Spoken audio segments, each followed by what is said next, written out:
আসসালামু আলাইকুম। তো ৪৭তম বিসিএস এ কিন্তু আপনি চাইলে ঘরে বসেই নিজের পিসি বা কম্পিউটার দিয়ে এপ্লাই করে ফেলতে পারবেন। এটা খুব আহামরি কোনো রকেট সায়েন্সের কিছু না, খুবই ইজি বিষয়। তো আজকের ভিডিওতে আমি আপনাদেরকে দেখাবো কিভাবে আপনি মাত্র কয়েক মিনিটের মধ্যেই আপনার নিজের কম্পিউটার দিয়ে ৪৭তম বিসিএস এ এপ্লাই করে ফেলতে পারবেন। তার আগে একটি কথা বলি, ৪৭তম বিসিএস এ এপ্লাই করার আগে অবশ্যই কয়েকটা জিনিস আপনাকে মাথায় রাখতে হবে বা ওই জিনিসগুলো নিয়ে আপনাকে এপ্লাই করতে বসতে হবে। জিনিসগুলোর প্রথমেই হচ্ছে আপনার একটা ফরমাল ছবি, একটা হচ্ছে আপনার সিগনেচারের ছবি বা স্ন্যাপশট, এবং হচ্ছে আপনার ক্যাডার চয়েস লিস্ট। এই জিনিসগুলো নিয়ে আপনি যদি বসেন ফাইনালাইজ করে, তাহলে আপনার অ্যাপ্লাই করতে খুব বেশি সময় লাগবে না, খুব ইজিলি আপনি করে ফেলতে পারবেন। তো বিসিএস অ্যাপ্লাই করার জন্য প্রথমে আপনি বিপিএসসির ওয়েবসাইটে চলে যাবেন। এখানে লিখবেন জাস্ট বিপিএসসি। বিপিএসসি লেখার পর দেখবেন আপনি পাবলিক সার্ভিস কমিশনের ওয়েবসাইটে চলে আসছেন। এখানে দেখবেন যে 47 বিসিএস এক্সামিনেশন অ্যাপ্লাই, এটা আপনি ক্লিক করে দেবেন। এখানে ক্লিক করার পর ওরা একটা নতুন সিস্টেম করছে। আগে এখানে এসএসসির রোল দেওয়া লাগতো না, এখন আপনাকে এসএসসির রোল রেজিস্ট্রেশন ইয়ার দিয়ে ভেরিফিকেশনের মাধ্যমে আপনাকে নেক্সট স্টেপে যেতে হবে। আপনি এখানে আপনার যে জিনিসগুলো ক্রাইটেরিয়া দেবে এটা আপনি ক্লিক করে দেবেন বা দিয়ে দেবেন। দিয়ে দেওয়ার পর এই যে নিচে দেখবেন আরেকটা অপশন যে application form for general cadre. এটা হচ্ছে টেকনিক্যাল আর প্রফেশনাল, এবং এটা হচ্ছে বোথ ক্যাডারের জন্য। আপনি যদি শুধু জেনারেল অ্যাপ্লাই করতে চান আপনি প্রথমটাতে ক্লিক করবেন, আর যদি আপনি বোথ ক্যাডারে অ্যাপ্লাই করতে চান তাহলে আপনি লাস্টেরটায় ক্লিক করবেন। আর যদি আপনার কোনো টেকনিক্যাল ক্যাডার থাকে আপনি শুধু ওটাতে অ্যাপ্লাই করতে চান তাহলে সেকেন্ডে ক্লিক করবেন। আমি বোথ ক্যাডারে অ্যাপ্লাই করে দিচ্ছি। ক্লিক করার পর নেক্সটে ক্লিক করবেন। এখানে আসার পর দেখবেন এই ফর্মটা আপনাকে দেখাবে। এই ফর্মে যে জিনিসপত্র দেওয়ার আছে অনেক কিছু দেওয়া আছে, আর বাদ বাকি বিষয় আপনি এখানে খুব ইজিলি দিয়ে দিতে পারবেন। আমিও দিয়ে দিচ্ছি। এখানে আরেকটা জিনিস আপনারা খেয়াল করবেন, সেটা হচ্ছে যে হাইট, ওয়েট এবং চেস্ট, আপনার বুকের মাপ, এটা কিন্তু আপনাকে এখানে মাস্ট ফিল আপ করতে হবেই।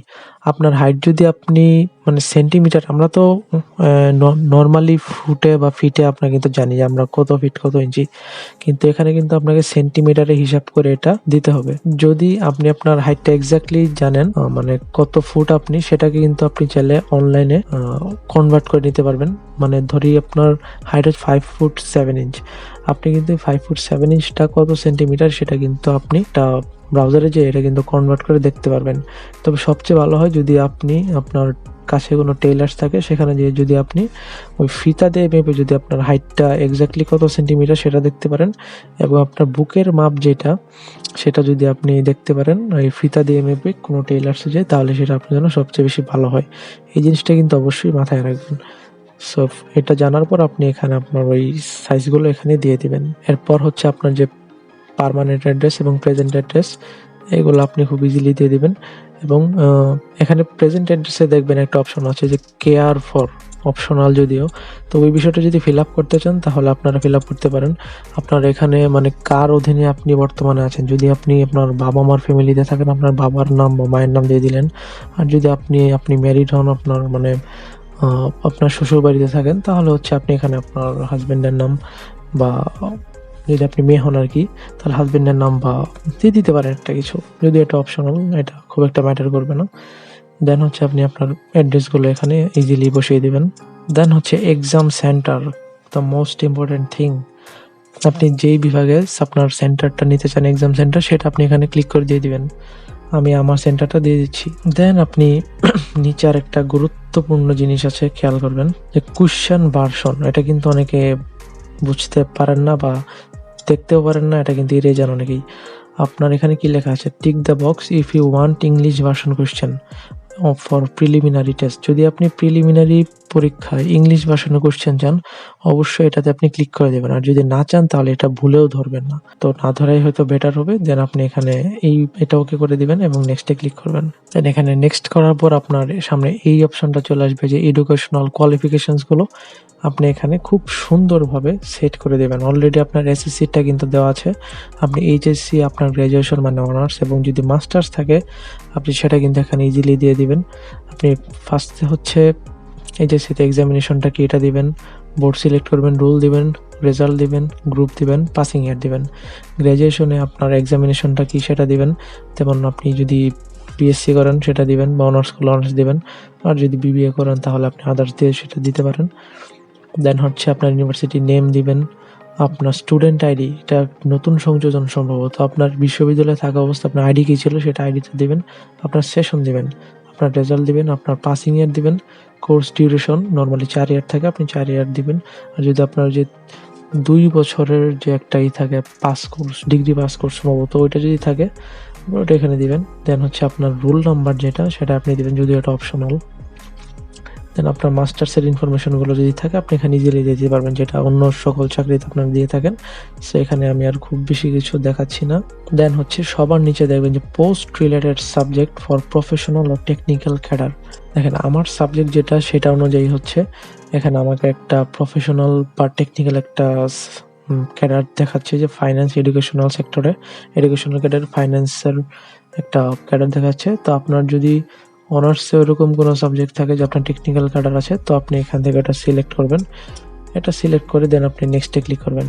নেক্সট ক্লিক করার পর দেখবেন আপনাকে ক্যাডার চয়েস অপশনের জন্য এই ইন্টারফেসটা আপনাকে নিয়ে আসবে। এখানে দেখছেন অনেকগুলো ক্যাডার আছে, আপনি আপনার পছন্দ মতো কিন্তু ক্যাডার চয়েস করতে পারবেন। আমি ভিডিওর শুরুতে আপনাকে বলেছি আপনার ওই ছবি এবং সিগনেচার প্লাস হচ্ছে ক্যাডার চয়েস লিস্টটা আপনাকে সাথে নিয়ে কিন্তু অ্যাপ্লিকেশন করতে বসতে হবে। তো আপনার কাছে যদি একটা ক্লিয়ার আইডিয়া থাকে আপনি কোন ক্যাডার কোনটার পরে দিবেন, আপনি কিন্তু ইজিলি এটা অ্যাপ্লাই করে ফেলতে পারবেন বা এখানে চুজ করে দিতে পারবেন। আর যদি না পারেন তাহলে হচ্ছে আপনি আপনার আশেপাশে অভিজ্ঞ কোনো বড় ভাই বা কারো কাছ থেকে কিছু পরামর্শ নিয়ে আপনি ক্যাডার চয়েসটা মানে এখানে সিলেক্ট করতে পারেন। এবং আমি বলবো সবার আগে আপনাকে সার্কুলারটা ভালোভাবে দেখতে, যে কোন ক্যাডারে কত পোস্ট এবার আছে এবং হচ্ছে কোন ক্যাডারের মানে ভ্যালুটা কীরকম, কোনটার পরে কোনটা দিলে ভালো হয়, সেটা আপনি এই সার্কুলার থেকে খুব ভালোভাবে একটা আইডিয়া নিতে পারবেন। এই জন্য সার্কুলারটা খুব ভালোভাবে আপনি 2-3 বার পড়বেন। 2-3 বার পড়ার পর হচ্ছে যদি তবু আপনি না বুঝতে পারেন তাহলে কিছু পরামর্শ নিতে পারেন আপনার আশেপাশের মানুষদের কাছ থেকে বা সিনিয়র ভাই ব্রাদারদের কাছ থেকে। আর আমি আপনাকে লাইভ এমসিকিউ একটা পিডিএফ দিয়েছে ওনাদের অ্যাপে, আপনি লাইভ এমসিকিউ এর অ্যাপে যে পিডিএফ একটা সেকশন পাবেন, ওইখানে যেয়ে দেখবেন মানে ক্যাডার আপনি কিভাবে চুজ করবেন ওরা একটা মানে লিস্ট আপনাকে দিয়েছে কয়েক পেজের। এই যে এখানে দেখতে পাচ্ছেন লাইভ এমসিকিউ এর একটা ভালো কাজ করেছে। আপনি এই 20 পেজের পিডিএফ এর একটা ফাইলটা নামিয়ে আপনি দেখতে পারেন যে কিভাবে ক্যাডার চয়েস করলে ভালো হয়, কোন ক্যাডারের কি কাজ, কোন ক্যাডারের মানে মানে পদক্রম, পদ সোপান বা হায়ারার্কি কিরকম, মানে কোন পোস্টের পরে কোন পোস্ট আসবে, অনেক কিছু এখানে আপনারা দেখতে পাবেন। এটা ভালোভাবে যদি একটু পড়েন, পরে হচ্ছে আপনি নিজেই সিদ্ধান্ত নিতে পারবেন যে কোন ক্যাডারের পরে কোন ক্যাডারটা আপনি দিবেন। যেন আমি এখানে দিয়ে দিচ্ছি, ফার্স্টে তো ফরেন ক্যাডার দিচ্ছি, অ্যাডে ক্লিক করবেন, দেন অ্যাডমিনের পর হচ্ছে পুলিশ আমি দিয়ে দিচ্ছি একটা আর কি, আপনারা আপনাদের মতো দিবেন। ওকে, নেক্সটে ক্লিক করার পর হচ্ছে আপনি এখানে এরকম একটা ইন্টারফেস দেখতে পারবেন। ওকে, ইন্টারফেসে দেখেন আপনার যাবতীয় ইনফরমেশন দেখাচ্ছে এবং আপনার যদি কোনো ইনফরমেশন ভুল থাকে আপনি কিন্তু এডিট পার্সোনাল ইনফরমেশন এখান থেকে আপনি এটা কারেকশন করে নিতে পারবেন। এডুকেশনাল কোনো জিনিসে যদি কোনো ভুল থাকে তাহলে আপনি এডুকেশনাল কোয়ালিফিকেশন সেখান থেকে যে আপনি এটা এডিট করে নিতে পারবেন। এখানে আপনার ক্যাডার চয়েস দেখাচ্ছে, আপনি যদি আবার ক্যাডার চয়েসগুলো রিঅ্যারেঞ্জ করতে চান মানে আগে পরে আনতে চান, এখানে আপনি যে করতে পারবেন। এবং এখানে দেখবেন যে নন ক্যাডার চয়েসের জন্য আরেকটা অপশন আছে, এখানে আপনি নন ক্যাডার কিন্তু চয়েস দিতে পারবেন। নন ক্যাডারের ক্ষেত্রে এখানে আপনার গ্রেড দেওয়া আছে যে 9 গ্রেড 10 গ্রেড, আপনি কোন গ্রেডের নন ক্যাডারের চয়েস দিতে যাচ্ছেন সেটা আপনার উপর ডিপেন্ড করবে। আমি 9 গ্রেড দিচ্ছি, 9 গ্রেড আপনি দিয়ে রাখবেন। দেন হচ্ছে ছবি এবং সিগনেচার আপনাকে বলেছিলাম ভিডিওর শুরুতেই, তো ছবি এবং সিগনেচারের জন্য এখানে কিছু রিকোয়ারমেন্ট আছে। আপনার ছবি অবশ্যই 300x300 পিক্সেল হতে হবে এবং এটা 100 কিলোবাইটের ভিতরে, এবং আপনার সিগনেচারটা 300x80 পিক্সেলের হতে হবে। তো আপনি এই ছবিগুলো কিভাবে এডিট করবেন, আপনার ছবি যদি আপনার সাথে থাকে আপনার পিসিতে, আমি একটা ভিডিও বানিয়েছি, ভিডিওটা এখনই দিচ্ছি, আপনি দেখে নেন কিভাবে এটা ঠিক করবেন। তো এখন আপনি আপনার ছবি কিভাবে রিসার্চ করবেন, আপনার ছবি রিসার্চ করতে হলে আপনি আপনার ব্রাউজারে চলে আসবেন। আমি মোজিলা ফায়ারফক্সে চলে আসছি। এখানে আসার পর আপনি লিখবেন পিক রিসার্চ, জাস্ট এতটুকু লিখে আপনি এন্টার করবেন। এন্টার করার পর একটা ওয়েবসাইট আসবে, আপনি ওয়েবসাইটে ঢুকে যাবেন। এখানে ঢোকার পর আপনার ছবিটি আপনি এখানে ড্র্যাগ এন্ড ড্রপ করে নিয়ে আসবেন। ছবিটি আনার পর আপনি কন্টিনিউ ক্লিক করবেন। কন্টিনিউ ক্লিক করার পর আপনি একটু নিচে যাবেন, এখানে দেখবেন যে 50% স্মলার নামে একটা অপশন আছে, এখানে ক্লিক করবেন। এখানে ক্লিক করার পর আপনি নিচে যে কাস্টম সাইজ এইটাই ক্লিক করবেন। এখানে ক্লিক করার ফলে আপনার সার্কুলারে উল্লেখিত যে সাইজটা দেওয়া আছে 300x300 বা 300x280, ওই সাইজটা আপনি এখানে দিয়ে আপনার মন মতো আর কি ছবিটা সেট করতে পারবেন। তো ওয়াইডে আপনি আমি ধরলাম 300 এবং হাইটে ধরলাম 300 আপনি দেওয়ার পর পিক্সেলে দেওয়া আছে, কোনো সমস্যা নেই। একটু নিচে যান, নিচে যাওয়ার পর এখানে দেখবেন ডান পাশে নিচে ফাইল রিসাইজ, মানে কত কিলোবাইটের মধ্যে আপনার এই ফাইলটা হইতে হবে। ম্যাক্সিমাম সার্কুলারে 100 কিলোবাইট দেওয়া থাকে, তাই আপনি এখানে 100 দিয়ে দেবেন। 100 দিয়ে আপনি এখানে ডান এটাতে ক্লিক করবেন। এটাই ক্লিক করার পর আপনার ছবিটা ওকে, আপনি জাস্ট সেভ টু ডিস্ক এই অপশনটায় ক্লিক করবেন। ক্লিক করলে দেখবেন ছবি এখানে ডাউনলোড হয়ে গিয়েছে। সো এভাবে আপনি আপনার ছবিটা রিসাইজ করতে পারবেন। ওকে, ভিডিও দেখা শেষ। আমি ধরে নিলাম আপনি খুব ভালোভাবে বুঝতে পারছেন। তো এখানে আপনি কি করবেন, আপনার ছবিটা ব্রাউজিং করে আপলোড করে দেবেন, আপনার সিগনেচারটা ব্রাউজিং করে আপলোড করে দেবেন। আপলোড করার পর এখানে ভেরিফিকেশন কোডটা এখানে দেওয়া আছে, এটা দিবেন।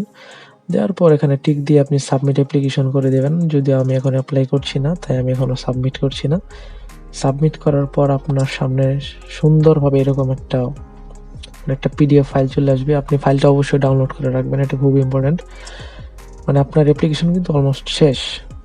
তো এখানে এই ফাইলটা আপনি ডাউনলোড করবেন এবং খেয়াল রাখবেন আপনার উপরে কিন্তু ইউজার আইডি দেওয়া থাকবে, ইউজার আইডিটা সংরক্ষণ করবেন। এবং নিচেও আপনি কিভাবে পেমেন্ট করবেন সেটা কিন্তু দেওয়া আছে আপনার ইউজার আইডি সহ।